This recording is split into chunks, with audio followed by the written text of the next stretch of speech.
전산세무 2급 재무회계를 같이 공부해 보도록 하겠습니다. 제1장 재무회계의 개념체계.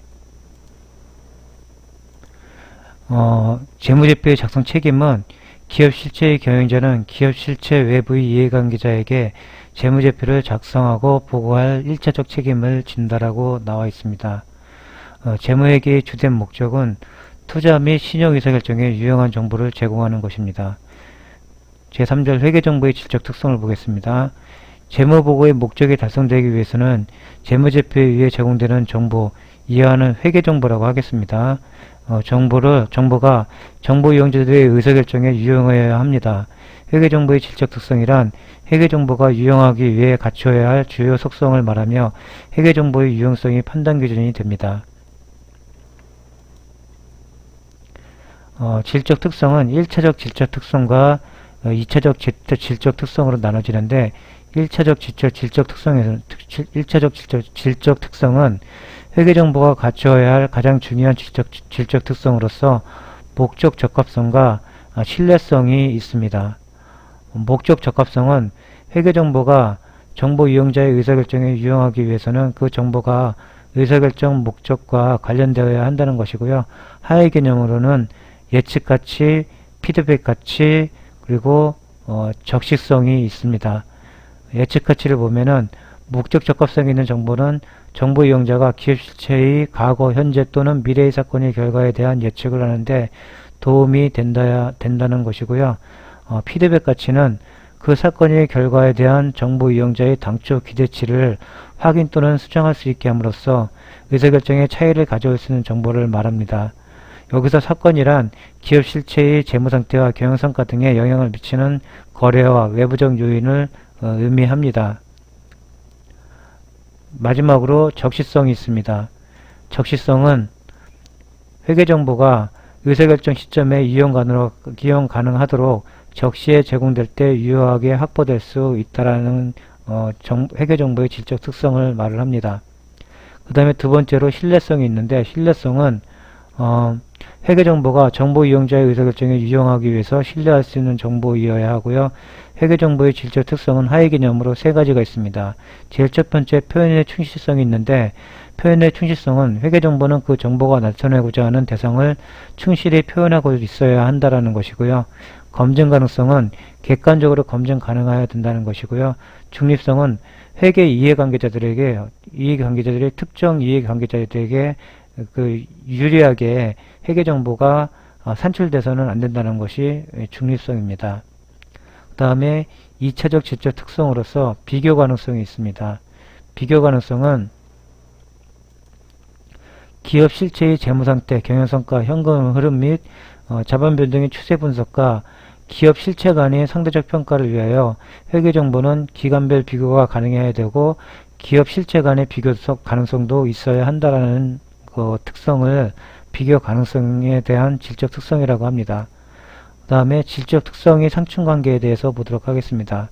회계정보의 질적 특성인 목적 적합성과 신뢰성은 서로 상충될 수가 있습니다. 예를 들어서 유형자산을 역사적 원가로 평가하면 일반적으로 검증 가능성이 높으므로 측정이 신뢰성은 제고되나 목적 적합성은 저하될 수가 있습니다.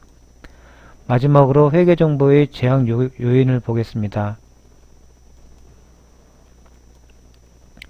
회계정보의 제약 요인은 회계정보의 질적 특성은 비용 효익 그리고 중요성의 제약 요인 하에서 고려되어야 합니다.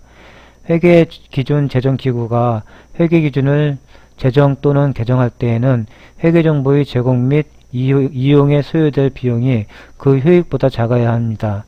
회계 항목의 성격과 크기의 중요성을 고려할 때 정보 이용자의 의사결정에 차이를 초래하지 않을 것으로 판단되는 정보는 질적 특성의 평가가 불필요할 것입니다. 그래서 회계정보의 질적 특성으로서는 비용과 효익 그리고 중요성 이 두 가지가 있다는 거 여러분들이 잘 기억을 하시면 되겠습니다. 제2절 재무제표의 기본 가정. 재무제표는 일정한 가정 하에서 작성되며 그러한 기본 가정은 기업 실체의 가정, 계속기업의 가정, 기간별 보고 가정을 들 수 있습니다. 기업 실체의 가정이라는 것은 기업 실체의 가정이란 기업을 소유와 독립적으로 존재하는 회계단위로 간주하고, 이 회계단위의 관점에서 그 경제활동에 대한 재무정보를 측정, 보고하는 것을 말을 합니다. 일반적으로 개별 기업은 하나의 독립된 회계단위로 재무제표를 작성하는 기업 실체에 해당됩니다. 두 번째로 계속기업 가정이 있습니다.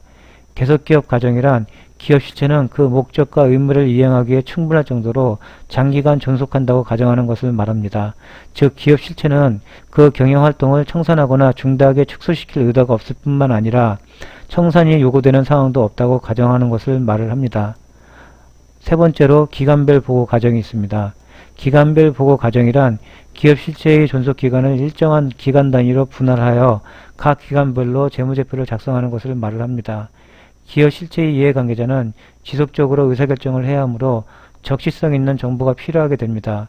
이러한 정보 수요를 충족시키기 위하여 기간별 보고가 도입될 필요가 있어서 가정으로 도입된 것입니다. 제3절 발생주의에 대해서 보겠습니다. 발생주의는 재무제표는 발생기준에 따라서 작성됩니다. 발생주의 회계는 재무제표의 기본적 특징으로서 재무제표의 기본 요소의 정의 및 인식, 측정과 관련이 있습니다. 다만 현금흐름표는 발생기준에 따라 작성되지 않는다는 것 유의하시기 바랍니다. 발생주의 회계의 기본적인 논리는 발생기준에 따라 수익과 비용을 인식하는 것입니다.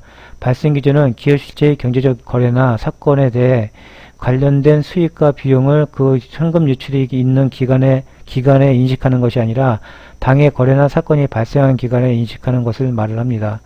발생주의 회계는 현금거래뿐 아니라 신용거래, 재화 및 용역의 교환 또는 무상이전, 자산 및 부채의 가격 변동 등과 같이 현금 유출입을 동시에 수반하지 않는 거래나 사건을 인식함으로써 기업 실체의 자산 부채 그리고 이들의 변동에 관한 정보를 제공하게 됩니다. 제4절 재무제표의 기본 요소에 대해서 보도록 하겠습니다. 재무제표의 기본 요소는 자산, 부채, 자본, 재무상태표의 기본 요소는 자산, 부채, 자본으로 구성되어 있고요. 자산은 과거의 거래나 사건의 결과로서 현재 기업 실체에 의해 지배되고 미래의 경제적 효益창출될 것으로 기대되는 자원을 자산이라고 합니다. 부채는 과거의 거래나 사건의 결과로서 현재 기업 실체가 부담하고 있고 미래의 자원이 유출 또는 사용이 예상되는 의무를 부채라고 말을 합니다. 그 다음에 자본은 기업 실체의 자산 총액에서 부채 총액을 차감한 잔여액 또는 순자산으로서 기업 실체의 자산에 대한 소유주의 자녀 청구권입니다. 주식회사의 소유주는 주주이므로 본 개념 체계에서 주주 지분은 자본과 동의어로 사용이 됩니다. 두 번째 손익계산서의 기본 요소를 보겠습니다. 포괄이익을 보겠습니다. 포괄이익은 기업 실체가 일정 기간 동안 소유주와 자본 거래를 제외한 모든 거래나 사건에 인식한 자본의 변동을 말을 합니다. 그 다음 수익을 보겠습니다. 수익은 기업 실체의 경영활동과 관련하여 재화, 판매 또는 용역이 제공 등에 대한 대가로 발생하는 자산의 유입 또는 부채의 감소를 말을 합니다.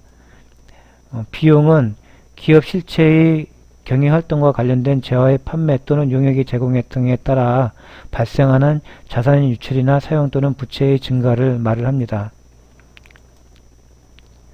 제5절 재무제표의 기본 요소의 인식. 인식이란 거래나 사건의 경제적 효과를 자산, 부채, 수익, 비용 등으로 재무제표에 표시하는 것을 말을 합니다. 어떠한 항목을 인식하기 위해서는 아래의 기준들을 모두 충족해야 합니다. 제일 첫 번째로 당해 항목이 재무제표 기본 요소를 충족시켜야 하며, 두 번째로 당해 항목과 관련된 미래 경제적 효익이 기업 실체에 유입되거나 유출될 가능성이 매우 높고, 세 번째로 당해 항목에 대한 측정 속성이 있으며 측정 속성이 신뢰성 있게 측정될 수 있어야 한다는 것입니다. 이 세 가지 요건이 충족됐을 때 재무제표 요소를 인식하게 됩니다. 재무제표 인식 요소에는 수익의 인식에 대해서 좀 더 구체적으로 실현주의라는 기준으로 수익을 인식하게 됩니다. 수익은 다음 아래의 두 가지 요건에 의해서 수익이 인식되는데 이를 실현주의라고 하고요. 제일 첫 번째 수익은 실현되었거나 실현 가능한 시점에 인식을 합니다. 수익은 제품, 상품 또는 기타 자산이 현금 또는 현금 청구권과 교환되는 시점에서 실현됩니다. 수익이 실현 가능하다는 것은 수익의 발생 과정에서 수취 또는 보유한 자산이 일정액의 현금 또는 현금 청구권으로 즉시 전환될 수 있음을 의미합니다. 현금 또는 현금 청구권으로 즉시 전환될 수 있는 자산은 교환 단위와 시장 가격이 존재하여 시장에서 중요한 가격 변동이 없이 기업 실체가 보유한 수량을 즉시 현금화할 수 있는 자산을 말을 합니다. 두 번째 기준으로서 수익은 가득 과정이 완료되어야 인식한다는 것입니다.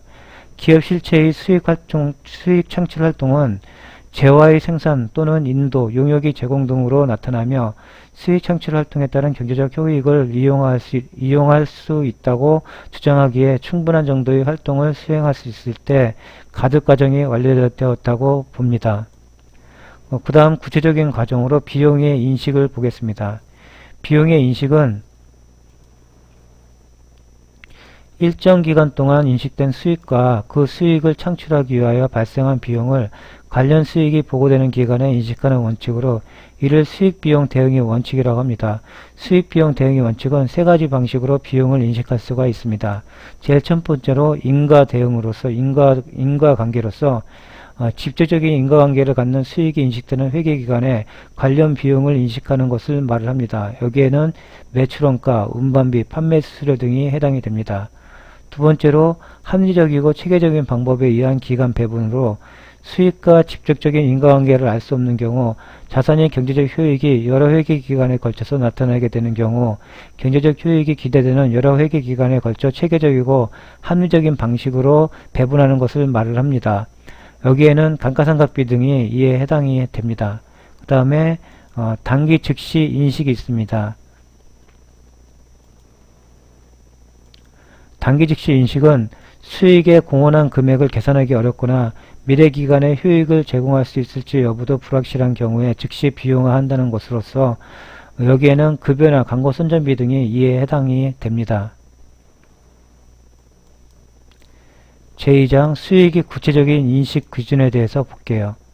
자, 재화의 판매로 인한 수익은 다음 조건이 모두 충족될 때 인식을 합니다. 첫 번째로 재화의 소유에 따른 유의적인 유형과 보상이 구매자에게 이전되고요.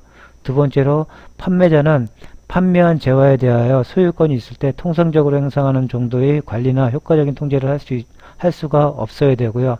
세 번째로 수익 금액을 신뢰성 있게 측정할 수 있어야 되고요. 네 번째, 경제적 효익이 유익 가능성이 매우 높아야 되고요. 다섯 번째, 거래와 관련하여 발생하거나 발생할 원가를 신뢰성 있게 측정할 수 있어야 됩니다. 용역의 제공에 대해서 구체적인 요건은 다음과 같습니다. 용역의 제공으로 인한 수익은 용역 제공 거래의 성과를 신뢰성 있게 추정할 수 있을 때 진행 기준에 따라서 인식을 합니다. 다음 조건이 모두 충족된 경우에는 용역 제공 거래의 성과를 신뢰성 있게 추정할 수 있다고 봅니다. 제일 첫 번째로 거래 전체의 수익 금액을 신뢰성 있게 측정할 수 있다. 두 번째로 경제적 효益유입의 가능성이 매우 높다. 세 번째로 진행률을 신뢰성 있게 측정할 수 있다. 네 번째로 이미 발생한 원가 및 거래의 완료를 위하여 투입해야 할 원가를 신뢰성 있게 측정할 수 있다. 이 네 가지 기준이 충족됐을 때 용역의 제공을 수익으로 인식을 하게 됩니다. 근데 중요성은 용역의 제공보다는 재화의 공급에 대한 수익 인식 기준 5개가 더 중요하니까 요거를 기준으로 해가지고 공부를 하시면 되겠습니다. 그 다음에 이자 수익, 로열티 수익, 배당 수익에 대해서 보겠습니다. 이자 수익, 배당금 수익, 로열티 수익은 다음 기준에 따라서 인식을 합니다. 이자 수익은 원칙적으로 유효이자율법을 적용하며 발생 기준에 따라서 인식을 합니다. 배당금 수익은 배당금을 받을 권리와 금액이 확정되는 시점에 인식을 하고요. 로열티 수익은 관련된 계약의 경제적 실질을 반영하여 발생 기준에 따라 인식을 합니다.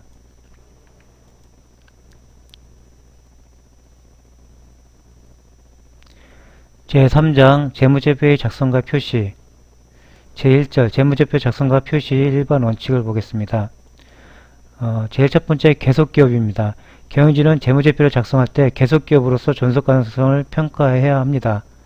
그 다음에 두 번째 재무제표의 작성 책임과 공정한 표시. 재무제표의 작성 표시에 대한 책임은 경영진에게 있습니다.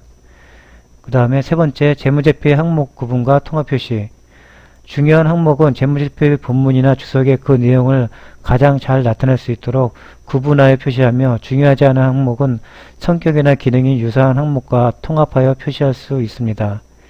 네 번째 재무제표의 작성인데, 재무제표의 기간별 비교 가능성을 제고하기 위해서 정기재무제표의 모든 계량 정보를 단기와 비교하는 형식으로 표시합니다.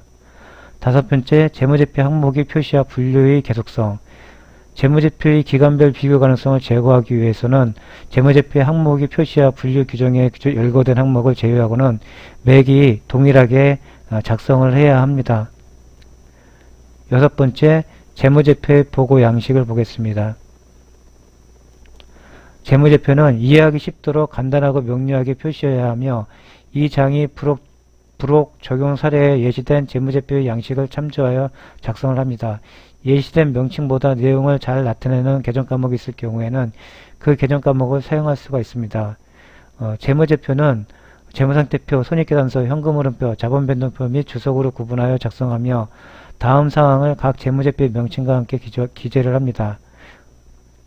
제일 첫 번째 기업명, 그리고 두 번째 보고기간 종료일 또는 회계기간, 세 번째 보고 통화 및 금액 단위를 재무제표에 기재를 해야 됩니다. 재무상태표의 목적을 보겠습니다. 재무상태표는 일정 시점에 현재 기업이 보유하고 있는 경제적 자원인 자산과 경제적 의무인 부채, 그리고 자본에 대한 정보를 제공하는 재무보고서로서 정보 이용자들이 기업의 유동성, 재무적 탄력성, 수익성, 위험 등을 평가하는 데 유용한 정보를 제공합니다. 재무상태표의 기본 구조는 자산과 부채, 자본으로 구성되어 있는데, 자산은 유동자산과 비유동자산으로 구분하고, 유동자산은 당좌자산과 재고자산으로 구분하고, 비유동자산은 투자자산과 유형자산, 무형자산과 기타 비유동자산으로 구분합니다. 그리고 부채는 유동부채와 비유동부채로 구분하고요.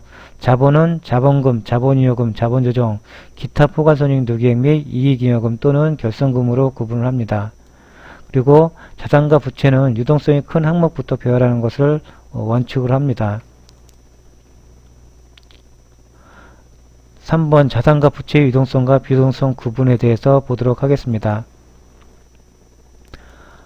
다음과 같은 자산은 유동자산으로 분류를 합니다. 제일 첫 번째, 사용이 제한이 없는 현금 및 현금성 자산. 두 번째, 기업의 정상적인 영업주기 내에 실현될 것으로 예상되는 거나 판매 목적 또는 소비 목적으로 보유하고 있는 자산. 세 번째, 단기 매매 목적으로 보유하는 자산. 네 번째, 양가로 1번 내지 3번 외에 보고기간 종료일로부터 1년 이내에 현금화 또는 실현될 것으로 예상되는 자산. 그 밖의 모든 자산은 비유동 자산으로 분류합니다.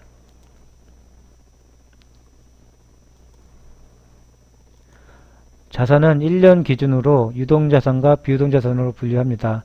다만 정상적인 영업주기 내에 판매되거나 사용되는 재고자산과 회수되는 매출채권 등은 보호기간 종료일로부터 1년 이내에 실현되지 않더라도 유동자산으로 분류합니다. 이 경우 유동자산으로 분류한 금액 중 1년 이내에 실현되지 않을 금액을 주석으로 기재를 합니다. 또한 장기 미수금이나 투자자산에 속하는 매도가능증권, 만기보유증권 등의 비유동자산 중 1년 이내에 실현되는 부분은 유동자산으로 분류합니다. 그 다음에 다음과 같은 부채는 유동부채로 분류합니다. 기업이 정상적인 영업주기 내에 상환 등을 통하여 소멸할 것으로 예상되는 매입채무와 미지급 비용 등이 부채. 두 번째로 보호기간 종료일로부터 1년 이내에 상환되어야 하는 단기차입금 등이 부채. 세 번째로 보호기간 후 1년 이상 결제를 연기할 수 있는 무조건 권리를 가지고 있지 않은 부채. 이 경우 계약 상대방의 선택에 따라 지분 상품이 발행으로 결제할 수 있는 부채의 조건은 그 분류에 영향을 미치지 아니합니다. 그리고 그 밖의 모든 부채는 비유동 부채로 분류를 합니다. 부채는 1년 기준으로 유동부채와 비유동부채로 분류합니다. 다만 정상적인 영업주기 내에 소멸할 것으로 예상되는 매입 채무와 미지급 비용 등은 보고기간 종료일로부터 1년 이내에 결제되지 않더라도 유동부채로 분류합니다. 이 경우 유동부채로 분류한 금액 중 1년 이내에 결제되지 않을 금액을 주석으로 기재를 합니다. 당자차월 단기차입금 및 유동성 장기차입금 등은 보고기간 종료일로부터 1년 이내에 결제되어야 하므로 영업주기와 관계없이 유동부채로 분류합니다. 또한 비유동부채 중 보호기간 종료일로부터 1년 이내에 자원이 유출이 예상되는 부분은 유동부채로 분류합니다. 네 번째로 자본이 분류를 보겠습니다. 자본금은 법정 자본금으로 합니다. 법정 자본금으로 하고요. 자본금은 보통주 자본금과 우선주 자본금으로 분류해서 재무상태표에 표시하게 됩니다. 자본잉여금은 증자나 감자 등 주주와의 거래에서 발생하여 자본을 증가시키는 잉여금입니다. 예를 들어서 주식발행 초과금, 자기주식 처분이익, 감자차익 등이 포함됩니다. 자본조정은 당의 항목의 성격으로 보아 자본거래에 해당하나 최종 납입된 자본으로 볼 수 없거나 자본이 가감 성격으로 자본금이나 자본잉여금으로 분류할 수 없는 항목을 말을 합니다. 예를 들어서 자기주식, 주식 할인발행차금, 주식 선택권, 출자 전환 채무, 감자차손, 그리고 자기주식 처분 손실 등이 여기에 포함됩니다. 다음 기타 포괄손익 누계액을 보겠습니다. 기타 포괄손익 누계액은 보호기간 종료일 현재 매도 가능 증권 평가손익, 해외사업 환산손익, 현금흐름, 위험회피, 파생상품 평가손익 등이 여기에 해당 기타 포괄손익 누계액에 해당이 되겠습니다. 그 다음에 이익잉여금을 볼게요. 이익잉여금은 손익계산서에 보고된 손익과 다른 자본 항목에서 이입된 금액이 합계액에서 주주에 대한 배당, 자본금으로의 전입 및 자본조정 항목이 상각 등으로 처분된 금액을 차감한 잔액을 말을 합니다. 5번 재무상태표 항목의 구분과 통합 표시를 보겠습니다. 자산, 부채, 자본 중 중요한 항목은 재무상태표 본문의 별도 항목으로 구분하여 표시를 합니다.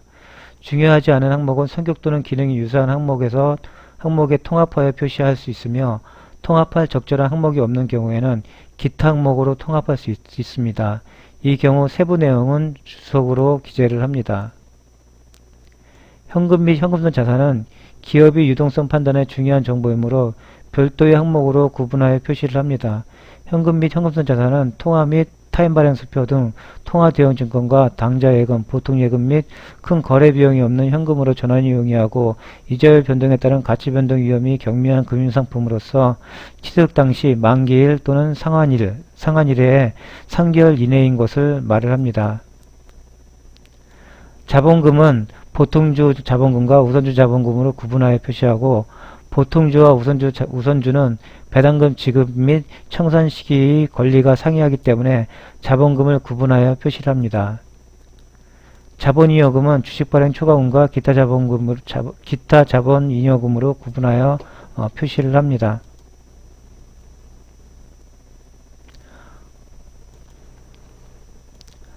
자본조정 중 자기주식은 별도 항목으로 구분하여 표시를 하고 주식 할인발행차금, 주식 선택권, 출자 전환 채무, 감자차손 및 자기주식 처분 손실 등은 기타 자본조정으로 통합하여 표시할 수 있습니다. 기타 포괄손익 누계액은 매도 가능 증권 평가손익, 해외사업 환산손익, 현금흐름 위험회피, 파생상품 평가손익 등으로 구분하여 표시를 합니다. 이익잉여금은 법정적립금, 임의적립금, 미처분 이익잉여금으로 구분하여 표시하고 이익잉여금 중 법정적립금과 임의적립금의 세부 내용 및 법령 등에 따라 이익배당이 제한이 있는 잉여금 내용을 주석으로 기재를 합니다. 6번 자산이 부채 총액 표시. 자산과 부채의 총계 표시. 자산과 부채는 원칙적으로 상기하여 표시하지 않습니다. 다만 다른 규정에서 요구하거나 허용하는 경우에는 예로 하고